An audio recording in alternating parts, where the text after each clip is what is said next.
வாரத்துக்கு ஒரு நாள் சிம்பிள் கட்டுக்கு மட்டும் தண்ணி எடுத்து விடுவாங்க. சரி தண்ணி ஓடிட்டு இருக்குது, அப்போ வந்து துணி துவைச்சலாம்னு சொல்லிட்டு நானும் துணியெல்லாம் துவைச்சி முடிச்சுட்டு எடுத்துகிட்டு வரப்போ தான் பார்த்தீங்கன்னா பார்க்குறேன், இந்த வாய்க்காலை ஒட்டியே வந்துட்டு வாய்க்கால் தண்ணியில் முட்டுற மாதிரி ஒரு செடி வளர்ந்து வந்திருந்தது. ஏடா அது இவ்வளோ நீளமாக வளர்ந்து வந்திருக்குதுன்னு பார்த்தா அது பொடுதலை. பார்த்தே வந்துட்டு ரொம்ப வருஷம் ஆச்சு.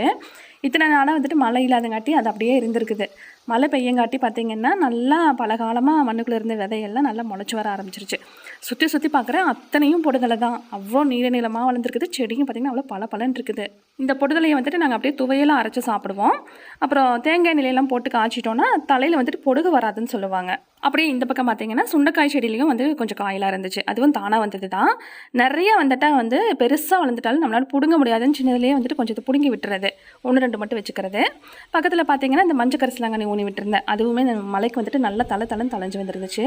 மஞ்சள் கலரில் பூ பாருங்கள், செம்ம சூப்பராக இருக்குது.